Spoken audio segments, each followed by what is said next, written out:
Yeah Dheeraj SK తక్కువ మాట్లాడంటే నేను ఎక్కువ మాట్లాడదాం అనుకున్నా ఈరోజు. థ్యాంక్స్ చెప్పే అవకాశం. బట్ ఇద్దరు తినేశారు టైము.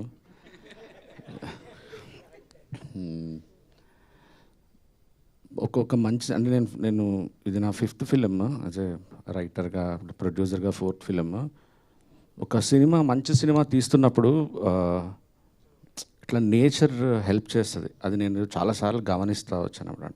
అంటే ఏదో ఒక రకంగా ఆగిపోతుంది, ఏదో ఒక రకంగా ఇంక ఇది జరగదు అనుకున్నప్పుడల్లా నేచర్ ఈ సినిమా మంచిది రావాలి అని ఒకళ్ళని పక్కన పెట్టి, లేకపోతే ఒక ఇన్సిడెంట్ ఏదో జరిగి టెక్నీషియను, యాక్టరు, టీంలో ఒక మెయిన్ కీలకమైన మెంబరు అలా జరుగుతుంటుంది. ఈ సినిమాకి రవి ఎంత లక్కీ అంటే ప్రతి ఒక్కళ్ళు ఎడిటర్ సంతు దగ్గర నుంచి డైరెక్షన్ డిపార్ట్మెంట్ సారథి గారు, లక్కీ, కెమెరామెన్లు, ప్రొడ్యూసర్లు, ప్రతి ఒక్కళ్ళు ఈ సినిమా మాది అనుకొని పనిచేశారు. ఆఖరికి మణిశర్మ గారి టీమ్, విక్కీ అండ్ మణిశర్మ వాళ్ళ అబ్బాయి సాగర్, తర్వాత అభి, సిద్ధు, అందరూ ఈ సినిమా అర్ధరాత్రులు, రాత్రి 3-4 గంటల వరకు బ్యాక్గ్రౌండ్ స్కోర్ మీద మణిశర్మ గారు వర్క్ చేసి, మళ్ళీ పొద్దున్న 9 గంటల నుంచి కోరస్లు, లైవ్లు, ఇట్లా మేము చేయటం, అట్లా అందరూ పరిగెత్తటం, వర్క్స్ ఎలాగైనా ఈ సినిమా ఆ డేట్కి రావాలి అని. సారథి గారు ఆయన ఏజ్కి అసలు నిద్రపోకుండా అన్నపూర్ణ స్టూడియోలోనే ఆ టేబుల్ మీద అక్కడే ఆ సోఫాలోనే కూర్చొని నిద్రలేక రవి గెలవాలి, మంచి సినిమా బయటికి రావాలి రవి దగ్గర నుంచి అని ప్రతి ఒక్కళ్ళు ఈ సినిమా హెల్ప్ చేశారు. నాకు అప్పుడే తెలిసింది. అంటే నేను పర్సనల్గా నేను కూడా ఒక కో డైరెక్టర్ లాగా రవికి నాకే నేను సినిమా మంచి రేట్ కమ్మాను, సినిమా డీసెంట్గా వర్కౌట్ అయిపోతుందని తెలిసినా కూడా నాకు ఎందుకో రవి విజన్ని చూసినప్పుడు, రవి ప్యాషన్ చూస్తున్నప్పుడు, అంటే నేను కూడా ఏదన్నా చేయాలి సినిమా కోసం అని నేను కూడా వెళ్ళి కూర్చునేవాడిని, తనకి ఏదన్నా హెల్ప్ కావాలంటే చేసేవాడిని. కారణం బేబీ తర్వాత ఒక మంచి సినిమా, ఖచ్చితంగా ఒక మంచి సినిమా అయితే ఇవాళ ఆ రేంజ్లో బ్లాక్ బస్టర్ అవన్నీ పక్కన పెడితే తిట్టించుకోవద్దు. వీళ్ళు 1 ఫిల్మ్ వండర్ గాళ్ళు కాదు. ఎస్కేఎన్ కానీ, సాయి రాజేష్ కానీ, వీళ్ళు మళ్ళీ రాయగలరు, మళ్ళీ మంచి సినిమా తీయగలరు అనేది లోపల చాలా ఉన్నింది నాకు. నేను అందుకే మధ్యలో చాలా ఇష్యూస్ అయినాయి ఫైనాన్షియల్గా కానీ, కొన్ని జిమ్మిక్కులు కానీ ఏవో చేసేవాళ్ళు అందరూ. నాకు ఒక కాన్ఫిడెన్స్ పక్కా ఉండేది. అంటే ఎస్కే అని చెప్పినా నేను పెద్ద టెన్షన్ తీసుకోలే. ఎందుకు తీసుకోలేదంటే నేను సూపర్ కాన్ఫిడెంట్ ఏంటంటే ఈ సినిమా నాకు చాలా ఎపిసోడ్లు, బేబీ కంటే కూడా బెస్ట్ ఫిల్మ్ అనే ఫీలింగ్ యాక్చువల్లీ. చాలా ఎపిసోడ్లు కదా, సినిమా పరంగా కూడా ఇది చాలా బేబీ కంటే కూడా మంచి సినిమా అని నేను నమ్మాను యాక్చువల్లీ. నేను కథ నేను రాసి ఉండొచ్చు, కానీ ఇంత ఓన్ చేసుకొని ఒక డైరెక్టర్ తనది కాని కదా ఓన్ చేసుకొని ఇంత అద్భుతంగా తీయటం అనేది మేబీ ఈ సినిమాకి నేను డైరెక్టర్ అయితే కూడా ఇంత బెస్ట్ వచ్చిండేది కాదు షూర్గా. నాకు మధ్యలో ఎస్కే అయినా ధీరజ్ కొద్దిగా రవి చాలా డేస్ ఎక్కువైపోతున్నాయి చూడు ఒకసారి నువ్వు అంటే, నేను ఫస్ట్ హాఫ్ చూశాను. నేను ఏదో షూటింగ్కి కూడా వెళ్ళలేదు. ఫస్ట్ హాఫ్ చూసిన వెంటనే చెప్పేశాను, వదిలేసేయండి డైరెక్టర్ని, ఫుల్ ఫ్రీడమ్ ఇవ్వండి. నువ్వు ఏమాత్రం అతని వర్క్లో వేలు పెట్టినా కూడా ఒక మంచి సినిమా రాదు ఫర్ షూర్. ఇది అసలు ఈ రవికి అసలు మన బ్రెయిన్ అక్కర్లేదు ఈ సినిమాకి, వదిలేసేయండి అని చెప్పాను. ఈరోజు రవి బయట అసలు especially women they love your film and నేను నీ సెన్సిబిలిటీస్కి నువ్వు చాలా పెద్ద డైరెక్టర్ అవుతావు రవి, నో డౌట్. ఎస్కేఎన్తో మళ్ళీ చేస్తావా లేదా అది నీ పర్సనల్ విషయం.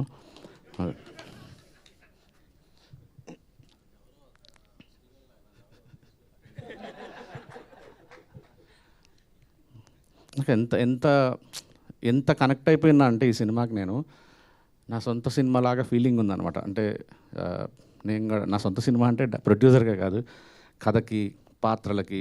నాకు ఇందాక ఇక్కడ కూర్చుంటే నివి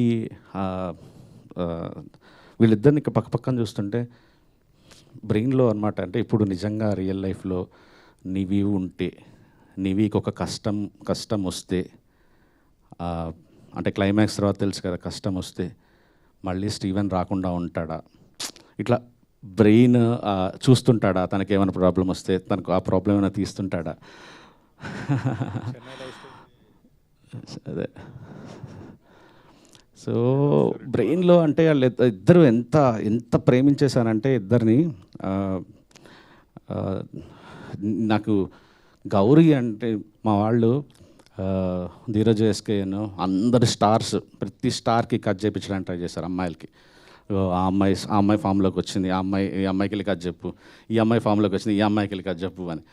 నాకు అరే ఒక తెలుగు వచ్చిన అమ్మాయి అయితే కరెక్ట్గా మనం నీట్గా ఎక్స్ప్లెయిన్ చేయొచ్చు, సినిమా మనం ప్రాపర్గా కన్విన్స్ చేయొచ్చు ఆ క్యారెక్టర్ని అని చెప్పి అనుకున్నాను. అందరూ రిజెక్ట్ చేసుకుంటూ వచ్చారు. మనసులో ఎంత సంతోషపడేవాడిని అంటే వాళ్ళు తీసుకొచ్చిన ప్రతి ఒక్కళ్ళు క్యాన్సిల్ చేస్తుంటే మాకొద్దు బాగాలేదు, ఇది బాగాలేదు అంటుంటే ఓకే డన్, హ్యాపీ అనుకున్నాను. అదే నేచర్.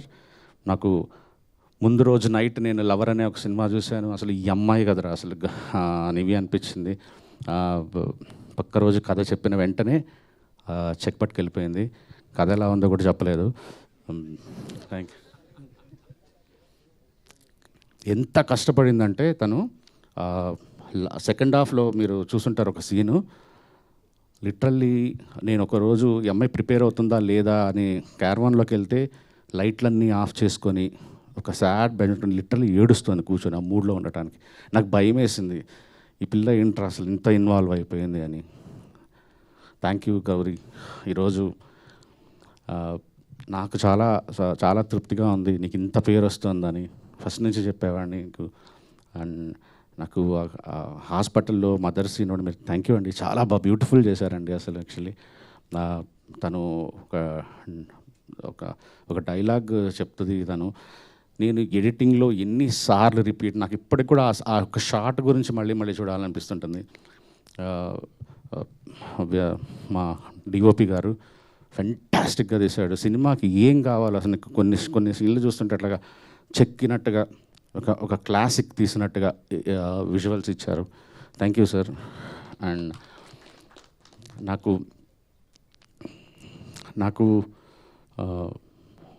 నాకు పాటలు రాసేవాళ్ళంటే వాళ్ళు ఒక చాలా పెద్ద వాళ్ళు ఎక్కడి నుంచి అలా పైనుంచి ఊడి పడతారు అనే ఒక ఫీలింగ్ ఉంటుంది అనమాట. అంటే అది మనకు సంబంధించింది కాదు, అది ఎవరు పడితే అది చేయలేరు, ఎవరో వాళ్ళు అంత చాలా వాళ్ళని ఒక లో యాంగిల్లో చూస్తాను వాళ్ళని ఇట్లాగా.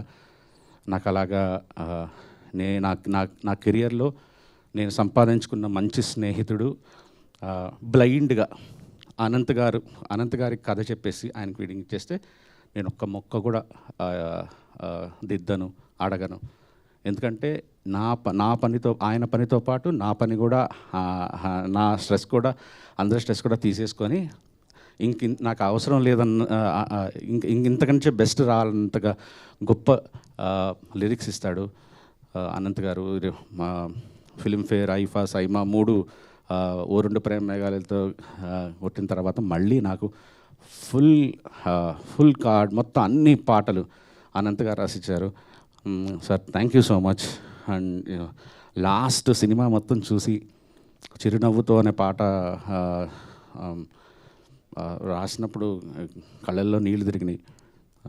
ఐ థింక్ ఈరోజు రిలీజ్ అయింది ఆ సాంగ్. అందరూ చూడండి, సినిమాలో గ్రేటెస్ట్ సాంగ్ అది. ఎంత మంచి లిరిక్స్ చెప్పలేను నేను.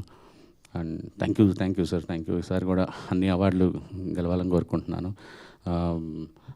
దేవి నా అన్ని ఫిలిమ్స్కి తనే costume designer. Good job Devi. And మమ్మల్ని భరించిన మా విశాల గారు, అందరికంటే మొత్తం టీం అందరూ ఎస్కేని భరించాలి. పాపం నా టెంపర్ని భరించే ఫస్ట్ వ్యక్తి తను. నిఖిల్ గారు thank you so much sir, beautiful actor. మళ్ళీ తొందరలో ఇంకో మంచి సినిమా చేద్దాం అనుకుంటున్నాను. అండ్ మా త్రిగుణ్, నేను రాసుకున్నప్పుడు ఎందుకో త్రిగుణ్ తెలుస్తానే ఉన్నాను. వీళ్ళకి చాలా ఇయర్స్ నుంచి ఫ్రెండ్స్ మేము. నేను చెప్పాను, నీ నీ గౌరవం అయితే తీయను, నీ ఇమేజ్ తగ్గించను, డార్లింగ్ నా ఫ్రెండ్ నేను మోసం చేయను కదా, నన్ను నమ్మి చేసేసి అన్నాను. బట్ తను కూడా అన్ని కండిషన్స్ పెట్టలేదు. Thank you sir, people loving you in the theatre. And ఈ సినిమాకి నేను ఎస్కేఎన్ ప్రొడ్యూసర్లు అనుకుంటాం, కానీ Dheeraj is the real producer. నిజంగా అంటే ఊరిని ఏం పని చేయించుకోలేదు, ఆయన కూడా షేర్ ఉంది సినిమాలో. ఎందుకంటే ఈరోజు నేను ఎస్కేఎన్ అసలు అట్లా ఏం జరుగుతుందో కూడా మాకు తెలియదు. ఎవ్రీథింగ్ డీల్ చేశాడు ధీరజ్. చాలా కష్టం సాయి రాజేష్ ఎస్కేఎన్ని భరించడం అనేది, ఎస్పెషల్లీ రిలీజ్ టైంలో. ధీరజ్ నిజంగా ఎస్కేఎన్తో పాటు నేను చెప్తున్నాను, ధీరజ్ని సంపాదించుకోవడం నా అదృష్టం. ఒక ఫ్రెండ్ని. ధీరజ్ నా ప్రతి ప్రాజెక్ట్లో ఉండాలని మనస్ఫూర్తిగా నేనే కోరుకుంటాను, ధీరజ్ కోరుకోనక్కర్లేదు. ఎందుకంటే నా నా నా నా పెయిన్ని, నా బాధ, నా స్ట్రెస్, ఎవ్రీథింగ్ ధీరజ్ తీరుస్తాడని నమ్మకం నాకుంది. అండ్ మా ఎస్కేఎన్ యా, ఇద్దరికి అస్సలు సెట్ అవ్వదు, ఇద్దరు మైండ్ సెట్ వేరే. అసలు ఇద్దరు ఏ రకంగా సింక్ అవ్వం అసలు యాక్చువల్లీ. అలాంటిది ఇన్ని సంవత్సరాల నుంచి ట్రావెల్ అవుతున్నాము. రీజన్ ఒక్కటే, పిచ్చి సినిమా అంటే ఎస్కేఎన్కి. ఏదో డబ్బులు వస్తున్నాయి లోపల వేసుకుందామని ఉండదు. ఒక ₹1,00,00,000 వస్తే దాంట్లో అంటే మన శ్రవంతి గారి డ్రెస్సులాగా ఆవిడ తీసుకునే పేమెంట్ కంటే ఆవిడ కాస్ట్యూమ్స్ ఖర్చు ఎక్కువ ఉంటుంది. అలాగా మా ఎస్కేఎన్ డబ్బులు వస్తే సినిమా మీద ఎంత వస్తే అంత సినిమా మీద పెట్టేస్తాడు. తర్వాత అంటే ఫస్ట్ ముందు హిట్ కావాలి, ముందు బ్లాక్ బస్టర్ కావాలి. నాకు కానీ ఎస్కేఎన్కి అది ఒక్క కామన్ థింగ్ అదే ఉంటుంది, ఏంటంటే హిట్ కొట్టాలి, హిట్ కొట్టాలి, హిట్ కొట్టాలి. ఇది ఒక్కటే లోపల ఇద్దరిని నడిపిస్తుంటుంది. అందుకే మేము ఇద్దరం ఇంత ట్రావెల్ చేస్తున్నాం. ఇంకా ఈ జర్నీ ఇలానే ప్రశాంతంగా ఉండదు తెలుసు. మంచిగా సక్సెస్ఫుల్గా కొనసాగాలని కోరుకుంటున్నాను. Thank you. ఎవరిని యా, కిరణ్ గారు, నేను ఈ సినిమాకి చాలా బుర్ర పెట్టలేదు పబ్లిసిటీ విషయంలో. First time. యూజువల్లీ నేను అన్నింటిలో పబ్లిసిటీలో వేలు పెడుతుంటా. ఈ సినిమాకి నేను ఏది ఆలోచించలేదు. జస్ట్ నా పని ఏవో వర్క్ చేయించుకోవడం తప్ప. కారణం మీరే. ఎందుకంటే ఈ సినిమాని మీరు ఎంత ప్రేమించారంటే, మీరు ఒక ప్రొడ్యూసర్ అయ్యారు, మీరు ఒక డైరెక్టర్ అయ్యారు, మీరు ఈ సినిమా కొట్టాలని మీరే కష్టపడ్డారు. ఎవ్రీథింగ్. నిజం చెప్పాలంటే మేము తిరుపతికి వెళ్ళినప్పుడు కానీ, తర్వాత ఎక్కడికి వెళ్ళినా ఆయన ఈ సినిమా నాది అనుకున్నారు, ఆయనే ముందుకు తీసుకెళ్లారు. ఈరోజు ఈ సినిమాకి వన్ ఆఫ్ ద ప్రొడ్యూసర్ అనొచ్చు, వన్ ఆఫ్ ద డైరెక్టర్ అనొచ్చు, వన్ ఆఫ్ ద రైటర్ అనొచ్చు, వన్ ఆఫ్ ద అన్నీ అనొచ్చు. ఎందుకంటే మేమేమీ పెద్ద ఇండస్ట్రీలో పెద్ద పేరున్న ప్రొడ్యూసర్స్ ఏం కాదు. బేబీ అనే ఒక ఫిలిం తీసుకొని అక్కడికి వెళ్ళాము. ఏ రోజు మమ్మల్ని వీ హ్యావ్ ఫైనాన్షియల్ ఇష్యూస్ మధ్యలో మమ్మల్ని ఏ రోజు డబ్బులు ఎక్కడ ఎప్పుడు ఏంటి, ఈరోజు కూడా ప్రౌడ్ చెప్తున్నాను, ఈరోజు కూడా ఆయనకి బ్యాలెన్స్ పెట్టే సినిమా రిలీజ్ చేసాం. ఐ థింక్ నో వన్ ఈరోజు డబ్బింగ్లో కూడా అడుగుపెట్టరు చాలామంది. థ్యాంక్ యూ అన్న, ఐ లవ్ యూ. అంటే ఈ సినిమా ఒక తృప్తి ఉంది, మీకు ఒక మంచి సినిమా ఇచ్చాము, మీ కెరియర్లో బిగ్గెస్ట్ బ్లాక్ బస్టర్ ఇచ్చామనేది. ఎంత కష్టపడ్డారంటే నైట్ మేము అనుకున్న డేట్లన్నీ మెస్అప్ అయిపోయి ఆయన వేరేదేదో కమిట్ అయి ఉంటే పొద్దున 5 వరకు అక్కడ ఊరవతల అక్కడ దాదాపు 70 కిలోమీటర్స్ దూరంలో అక్కడ పనిచేసి కార్లో నిద్రపోయి పొద్దున మళ్ళీ 6 o'clock ఇంకో ఫిల్మ్ జాయిన్ అయ్యేవాడు. మళ్ళీ అక్కడ ముగించేసి మళ్ళీ కార్లో ఒక గంట పట్టుకొని మళ్ళీ షూటింగ్ జాయిన్ అయ్యారు. అంటే 24 hours రౌండ్ ద క్లాక్ పనిచేశారు ఈ సినిమా కోసం. I think no one will do. అంటే అసలు ఎందుకు ఇవ్వాలి వీళ్ళకి తెలియాలి. ఇంకొన్ని రోజులు నేను డేట్ లేకపోతే తెలిసి వస్తుంది అని అనుకోలేదు ఆయన. ఏదో ఒక ప్రాబ్లం వచ్చింది ఈరోజు. అందుకని ప్రొడ్యూసర్ని సపోర్ట్ చేయాలి, డైరెక్టర్ని సపోర్ట్ చేయాలి. తెలిసి Ravi is the most luckiest. ఇలాంటి హీరో దొరకటం అనేది ఒక డైరెక్టర్కి ఇంకా అదృష్టం అంతే. ఐ థింక్ ఆ అదృష్టం నాకు కూడా రావాలని కోరుకుంటున్నాను. Yeah, thank you so much everyone media. ఈ సినిమాకి మీరు ఐ డోంట్ నో మరి ఇంత పాజిటివిటీ, మీరు వేసిన ట్వీట్లు, మీరు సపోర్ట్ చేసిన విధానం, థ్యాంక్ యూ సో మచ్. ఎందుకంటే అది బికాస్ ఎస్కేఎన్ వల్ల అవ్వచ్చు, తన మీ ఫ్యామిలీలో ఒక మెంబర్ కాబట్టి, ఆర్ఎల్స్ ఏమో మీరు ఈ సినిమాని ఇంత ఓన్ చేసుకొని సపోర్ట్ చేశారు. Love you everyone. Thank you so much.